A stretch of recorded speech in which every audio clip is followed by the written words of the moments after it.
2025కి సంబంధించి ప్రధానమంత్రి ఫసల్ బీమా యోజన ఈ ఖరీఫ్ స్టార్ట్ అయిందండి. ఖరీఫ్ సీజన్కి ఎవరైనా ఫార్మర్స్ ఉంటే కనుక వాళ్ళకి చెప్పి మీరైతే ఇన్సూరెన్స్ అనేది చేయొచ్చు. అయితే ఫస్ట్ మనం సిఎస్సిలో ఏ విధంగా చేయాలనేది చూద్దాం. ఇది ఖరీఫ్ సీజన్ కాబట్టి ఇంకా మనకి 15 రోజులు టైం అయితే ఉందన్నమాట. ఇంకా 15 డేస్ పైనే మనకి టైం అయితే ఉంది. ప్రాబ్లం అయితే లేదు. ఎవరైనా ఉంటే కనుక చేయండి. ఫస్ట్ నేను ఈ వీడియో కింద డిస్క్రిప్షన్లో మీకు లింక్ పెట్టాను. ఆ లింక్ని మీరు క్లిక్ చేస్తే ఇక్కడ సిఎస్సి కనెక్ట్ అని చెప్పేసి ఉంటుంది. ఓన్లీ సిఎస్సి ద్వారా మాత్రమే ఈరోజు ఇక్కడ సిఎస్సి కనెక్ట్ అని చెప్పేసి వస్తుంది అనమాట. దాని మీద క్లిక్ చేయండి. క్లిక్ చేయగానే ఇప్పుడు మీకు సిఎస్ఐడి పాస్వర్డ్ క్యాప్చా అడుగుతుంది. డైరెక్ట్గా సైన్ ఇన్ అయితే అవ్వండి. పేజీ ఈ విధంగా ఓపెన్ అవుతుందండి. ఇక్కడ అప్లికేషన్స్ అని చెప్పేసి ఉంది కదా, దీని మీద క్లిక్ చేయండి. క్లిక్ చేయగానే మీకు చాలా సీజన్స్ అయితే కనిపిస్తూ ఉంటాయి. ఇందులో మీరు ఫస్ట్ స్టేట్ని అయితే సెలెక్ట్ చేసుకోవాల్సి ఉంటుంది అనమాట. తెలంగాణ అండ్ ఆంధ్రప్రదేశ్ రెండిట్లకి కూడా ఉంటుంది. సెలెక్ట్ చేసుకోండి. తర్వాత ఇక్కడ మీరు 2025 ఖరీఫ్కి సంబంధించి వెదర్ బేస్డ్ ఒకటి, నెక్స్ట్ ప్రధానమంత్రి ఫసల్ బీమా యోజన. మనం ఇప్పుడు సెలెక్ట్ చేసుకోవాల్సింది ప్రధానమంత్రి ఫసల్ బీమా యోజన అనమాట. ఫస్ట్ది దీన్ని క్లిక్ చేసుకొని సబ్మిట్ అని చెప్పేసి క్లిక్ చేయండి. క్లిక్ చేయగానే మీకు అప్లికేషన్ ఫాము, పెయిడ్ అప్లికేషన్స్ అంటే మీరు అన్నీ చూసుకోవడానికి, రిజెక్ట్ అయిన అప్లికేషన్స్ మీరు పెట్టినవి ఇవన్నీ కూడా చూసుకోవడానికి అనమాట. ఇక్కడ కొత్తగా పెట్టాలనుకుంటే అప్లికేషన్ ఫామ్ అని చెప్పేసి ఉంది కదా, దీని మీద క్లిక్ చేసుకోవాలి. చేయగానే ఫస్ట్ మీకు ఫార్మర్ తాలూకా బ్యాంక్ డీటెయిల్స్ అయితే అడుగుతుంది అనమాట.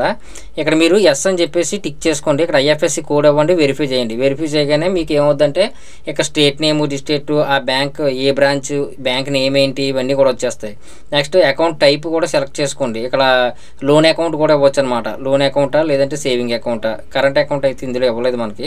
నెక్స్ట్ అకౌంట్ నెంబర్ 2 సార్లు అయితే ఎంట్రీ చేస్తారు. ఇక్కడ అకౌంట్ హోల్డర్ జాయింట్, సింగిల్ అనేది కూడా ఇస్తారు. ఇవన్నీ కూడా ఇచ్చేసి ఇక్కడ check bank details and continue అని చెప్పేసి ఉంది కదా, దీని మీద క్లిక్ చేయండి. క్లిక్ చేయగానే మీకు రెండో స్టెప్ ఫార్మర్ డీటెయిల్స్ అయితే అడుగుతుంది అనమాట. ఇక్కడ మీకు యాజ్ పర్ ఆధార్ పాస్బుక్ అంటే పాస్బుక్ అంటే ఏంటి, ల్యాండ్ రికార్డ్స్ అనమాట.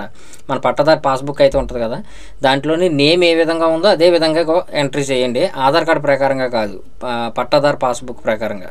Next as per Aadhaar name అయితే ఇవ్వాల్సి ఉంటుంది. నెక్స్ట్ ఆధార్ నెంబర్ కూడా ఎంటర్ చేయాలి. ఎంటర్ చేయగానే మీకు డీటెయిల్స్ అన్నీ కూడా ఇక్కడ వచ్చేస్తాయి. ఇక్కడ ఆధార్ నెంబర్ ఎంట్రీ చేస్తారు కదా, ఇక్కడ వెరిఫై అని చెప్పేసి క్లిక్ చేయగానే మీకు ఇక్కడ టిక్ అయితే రావాలన్నమాట. వెరిఫై చేయాలి. ఓకేనండి. తర్వాత మీకు son of details, next mobile number, ఇవన్నీ కూడా మీకు ఆధార్ కార్డు లింక్ అయి ఉంటాయి కాబట్టి ఆ ఏజ్ కానీ డేట్ ఆఫ్ బర్త్ ఇవన్నీ కూడా యాజ్ ఇట్ ఈస్గా యాజ్ పర్ ఆధార్ అయితే వచ్చేస్తాయి. ప్రీఫిల్ అయిపోతాయి అనమాట. అట్ ద సేమ్ టైం మీరు మొబైల్ నెంబర్ కూడా ఇక్కడ వెరిఫై అయితే చేయాలి. జస్ట్ వెరిఫై అని చెప్పేసి క్లిక్ చేయగానే ఇక్కడ వెరిఫికేషన్ కోడ్ అయితే అడుగుతుంది. దాన్ని ఇక్కడ ఎంటర్ చేసి వెరిఫై అని చెప్పేసి క్లిక్ చేయండి. చేయగానే ఓటీపీ అయితే వెళ్తుంది. ఆ ఓటీపీని ఇక్కడ ఎంటర్ చేసి సబ్మిట్ చేస్తారు. సబ్మిట్ అని చెప్పేసి క్లిక్ చేయగానే మొబైల్ నెంబర్ కూడా వెరిఫై అయిపోతుంది అనమాట. ఇప్పుడు కొద్ది కిందకు వచ్చారనుకోండి, రెసిడెన్షియల్ డీటెయిల్స్ అనమాట.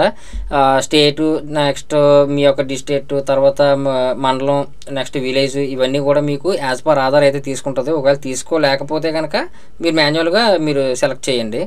తర్వాత ఇక్కడ డిక్లేర్ నామినీ లెటర్ అని చెప్పేసి ఉంది. మీరు నామినీ డీటెయిల్స్ ఇవ్వాలి అనుకుంటే ఇక్కడ ఇవ్వచ్చు.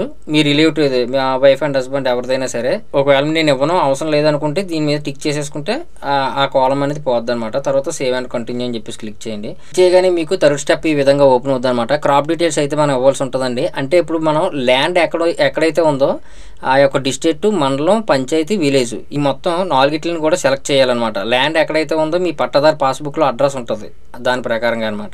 తర్వాత ఇక్కడ పంట తాలూకా వివరాలు అయితే ఇవ్వాల్సి ఉంటుంది. మనం క్రాప్ని సెలెక్ట్ చేసుకుని ఇక్కడ సెలెక్ట్ అని చెప్పేసి ఉంది కదా, ఇందులోని పడ్డి అదే మనం పెడతాం కదా. ఈరోజు మనం ఖరీఫ్ సీజన్కి ఇదే మనం పెడతాం కాబట్టి దాన్నే మీరు సెలెక్ట్ చేసుకోవాల్సి ఉంటుంది.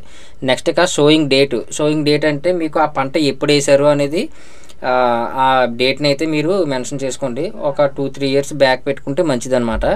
ఓకేనా. తర్వాత అక్కడ ఓనర్షిప్, అది ట్యానింటా లేదంటే ఓనరా, షేర్ కాపరా లేదంటే మిక్సా, ఇవన్నీ కూడా అడుగుతున్నారు అనమాట. కౌలుకి తీసుకున్న వాళ్ళు కూడా మనం ఇందులో అయితే మనం సెలెక్ట్ చేయొచ్చు. నేను ఇది ఓనరే కాబట్టి దాన్ని సెలెక్ట్ చేస్తున్నాను. నెక్స్ట్ ఇక్కడ సర్వే నెంబరు అండ్ ఖాతా నెంబర్ అని చెప్పేసి అడుగుతున్నారు. కర్సర్ నెంబర్ అని చెప్పేసి ఇంకోటి అడుగుతున్నారు.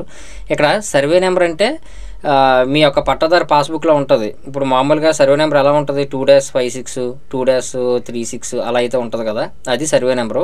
ఖాతా నెంబర్ అంటే డైరెక్ట్గా మెయిన్ పేజీలో అయితే ఉంటుంది. 1106, 1107 లేదంటే 2226, 2227 అలా అయితే ఉంటుంది కదా ఖాతా నెంబరు, అదనమాట.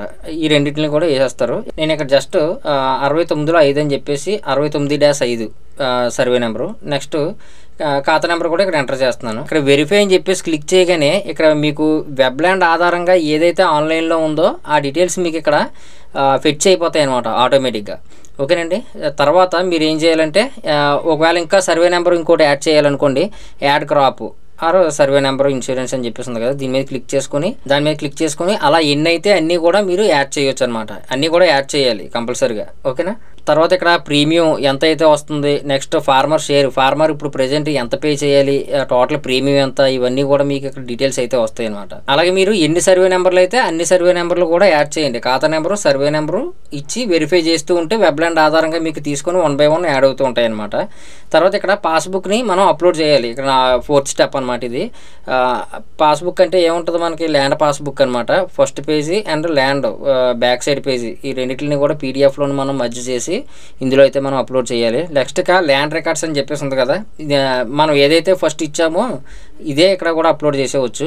బట్ ఇక్కడ స్టార్ మార్క్ అయితే లేదు కాబట్టి అవసరం లేదు. ఇక్కడ షోయింగ్ సర్టిఫికేట్ అని చెప్పేసి అడుగుతున్నారు.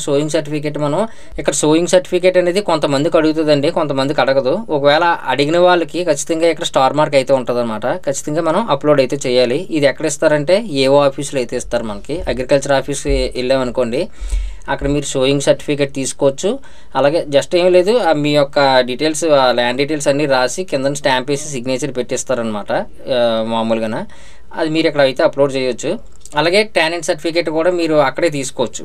ఒకవేళ లేకపోతే మీ దగ్గర ఉంటే ఓకే, లేదంటే అగ్రికల్చర్ ఆఫీస్కి వెళ్ళి అక్కడ మీ మండలంలో వాళ్ళ దగ్గరికి వెళ్తే ఇస్తారనమాట. ఈ డాక్యుమెంట్స్ అన్ని కూడా అప్లోడ్ చేయండి. అప్లోడ్ చేసిన తర్వాత ప్రీవ్యూ అని చెప్పేసి ఉంది కదా, క్లిక్ చేయండి. క్లిక్ చేయగానే అప్లికేషన్ మీకు ఈ విధంగా కనిపిస్తుంది. అంటే మొత్తం టోటల్గా మీరు ఫిల్ చేసిన అప్లికేషన్ అన్న ఒకసారి క్రాస్ వెరిఫికేషన్ చేసుకోండి. చేసుకున్న తర్వాత జస్ట్ ఇక్కడ సబ్మిట్ అని చెప్పేసి క్లిక్ చేశారనుకోండి, ఇక్కడ జస్ట్ సబ్మిట్ అని చెప్పేసి క్లిక్ చేస్తే ఇక్కడ మీకు పే లెటర్ అలాగే మేక్ పేమెంట్ అని చెప్పేసి 2 ఆప్షన్స్ అయితే వస్తాయి. ఇక్కడ మేక్ పేమెంట్ని సెలెక్ట్ చేసుకుంటే మీ సిఎస్సి వ్యాలెట్కి అయితే రీడైరెక్ట్ అవుతుంది అనమాట. అక్కడ నుంచి మీ వ్యాలెట్ పిన్ తర్వాత మీ యొక్క పాస్వర్డ్ ఇచ్చేసి డైరెక్ట్గా పేమెంట్ అయితే చేసేవచ్చు. తర్వాత చూడండి, మేక్ పేమెంట్ మీద క్లిక్ చేశానా, జస్ట్ నాకు సిఎస్సి వ్యాలెట్లోకి అయితే వెళ్ళిపోయింది అనమాట. మీకు సేల్ అమౌంట్ ఎంత కనిపిస్తుంది, 308 రూపాయలు. అలాగే వ్యాలెట్ అమౌంట్ 278. మీకు ఇక్కడ కమిషన్ ఇంచుమించు 30 to 40 మధ్యలో అయితే మీకు వచ్చింది కదా కమిషన్. ఒక అప్లికేషన్కి వచ్చేసి 30 నుంచి 40 రూపాయల మధ్యలో అయితే విఎల్ఈ కమిషన్ అయితే ఉంటుందండి ప్రతి ఒక్క అప్లికేషన్కి కూడా. మీరు ఆ పేమెంట్ చేశారనుకోండి, తర్వాత ఆ పేమెంట్ సక్సెస్ అయిపోయి ఒక అప్లికేషన్ ఫామ్ అనేది డౌన్లోడ్ అవుతుంది. దాన్ని ప్రింట్అవుట్ తీసుకొని ఫార్మర్కి ఇచ్చేస్తే వాళ్ళ ఉంచుకుంటారనమాట. తర్వాత వీళ్ళకి ఆ ఇన్సూరెన్స్ అనేది వర్తిస్తుంది. ఎప్పుడైనా వరదలు వచ్చి పంట నాశనం అయిపోయిన తర్వాత ఏదైనా జరిగినా, అగ్ని ప్రమాదం ఏదైనా జరిగినా వాళ్ళకి ఇన్సూరెన్స్ అయితే వస్తుంది అనమాట. అర్థమైందండి. ఇప్పుడు ప్రజెంట్ ఇంకా మనకి టైం అయితే ఉంది, చాలా రోజులు, ఇంకా 15 రోజుల పైనే ఉందన్నమాట. ఈ ఫసల్ బీమా యోజన సంబంధించి ప్రీమియం తక్కువ ఉంటుందండి. అలాగే మనకు వచ్చేది ఇన్సూరెన్స్ అనేది చాలా ఎక్కువ ఉంటుంది అనమాట. కాబట్టి ప్రజెంట్ ఇప్పుడైతే టైం ఉంది కాబట్టి ఎవరైనా ఉంటే కనుక అప్లై చేసుకోండి. ఓకేనా. ఇంకా ఈ వీడియో మీద ఏమైనా డౌట్స్ ఉంటే కనుక కింద కామెంట్ సెక్షన్లో అయితే మెన్షన్ చేయండి. వీడియో నచ్చితే ఖచ్చితంగా లైక్ చేయండి. అలాగే మన ఛానల్ మాత్రం సబ్స్క్రైబ్ చేసుకోవడం మర్చిపోవద్దు.